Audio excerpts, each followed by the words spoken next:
Carmen, vos has demostrado desde siempre, pero en tus funciones, en tu quehacer desde la Corte Suprema, un compromiso permanente, sostenido, con el tema de los derechos de las mujeres, pero en particular has puesto un énfasis y un esfuerzo en el tema de que las mujeres tienen el derecho a vivir una vida sin violencia, ¿no? Así es.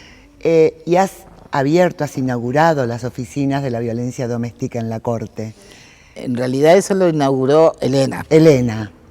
Trabajamos eso Sí. con Elena, es cierto, Sí. ¿no? Pero tú has participado Por activamente. supuesto. Todas las veces ¿Cómo está esto? se necesita... ¿Cuál es el sentido?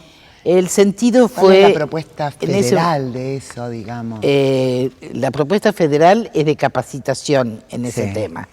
La Oficina de Violencia Doméstica la creó en realidad Elena por mención de Petraki, que era en ese momento sí. el presidente de la Corte, que fue él el que le dijo: hay que crear una oficina de violencia doméstica, la pongo a tu cargo. Y Elena se hizo cargo enseguida. ¿Por qué? Porque el problema era que las mujeres no tenían dónde ir a denunciar. Cuando iban a denunciar a la policía, las maltrataban. Es decir, si llegaban a los juzgados, le decían: no es acá. Si iba a un juzgado penal, le decían: no, tiene que ir al juzgado civil. Si iba al juzgado civil, le decían: el juzgado de familia. Sí. Si no, al asesor de menores o al asesor de pobres. El asesor de pobres le decía: usted no es pobre, o cualquier cosa así. Lo cierto es que siempre las tenían como bolas sin manija, como se dice por allí. Los que juegan al pato saben a qué se refiere uno. La Oficina de Violencia de la Corte tiene un equipo, tiene muchos equipos, ¿no? Sí. Porque funciona las 24 horas del día, los Exacto, 365 días del año. Pero los equipos están formados por un abogado, un médico o una médica o una abogada, una asistente social o un asistente social, una psicóloga o un psicólogo.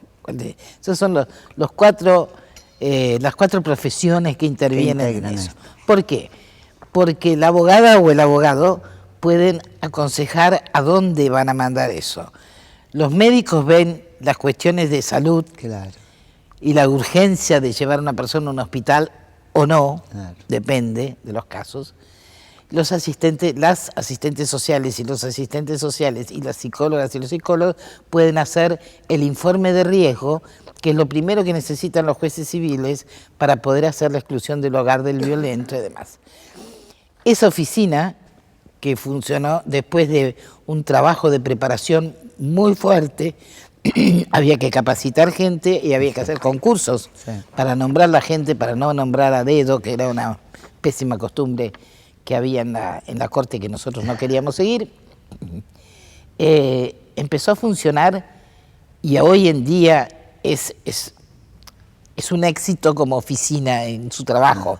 No es un éxito que tenga la cantidad de casos y denuncias que tiene. Pero es una suerte que esté para atender Pero estas está para situaciones, atender esos casos. Y la gente sabe dónde ir. Y cada vez hay más gente que va y se anima a denunciar porque saben que la tratan de otra manera.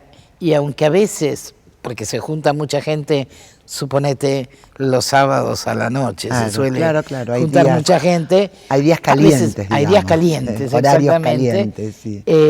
A veces tienen que esperar un poco más, pero lo cierto es que tienen buena atención, porque están capacitados para atender a las mujeres de otra manera, para darles contención de entrada. ¿Cómo están haciendo el registro de esto? Porque este es un tema en todo el el mundo, programa ¿no? informático. Cómo hacer un registro integral Sí. que justamente tome estos aspectos, ¿no? La denuncia a los médicos, la llegada a los hospitales, la policía. Hay todo un programa justicia. informático instalado que hace que en la medida que la persona va aportando los datos que se van ingresando en la computadora, ya se registran y permiten hacer estadísticas confiables que no teníamos. Con lo cual se ha demostrado lo que empíricamente sabíamos, que la mayoría de las víctimas son mujeres, que el 80% diría son mujeres, el otro 20% se divide entre niños y ancianos también. Así es. Muy interesante eso, y ¿no? Hombres adultos golpeados muy pocos. Claro. Es el 3%.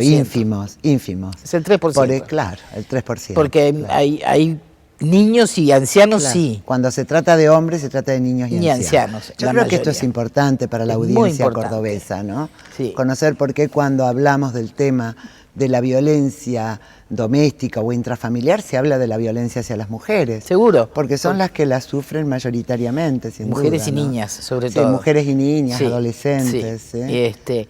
Y luego en la oficina de violencia doméstica llegan también de repente mujeres que han sido víctimas de abuso sexual. Claro. Pero esas en realidad Que es otro. tienen ahora otro programa diferente, que es Las Víctimas contra las Violencias. Claro. Es un programa que ha organizado Eva Giberti Sí. y que estamos tratando de coordinarlo con el protocolo único de atención a las víctimas de violencia sexual. Estos son los desafíos, ¿no, Carmen? Son los desafíos, articular sí. distintas instancias de gobierno, Sí, articular distintos distintas ámbitos. disciplinas y ámbitos. Era tan difícil poner de acuerdo a los médicos policiales, Exacto. con los médicos de los hospitales, con los médicos Así forenses es. y encima con los jueces. Claro, claro. Sí, y entender que el tema de la violencia es un tema de salud Es un- pública. es un tema de todos, tema del además. pueblo, de todos. Es un tema de Sí, todos. Claro. Y nadie se puede hacer el tonto. Nadie puede, sí, sí. Nadie Debería puede haber decir, tolerancia "Eres cero, otro". ¿no? ¿Mm?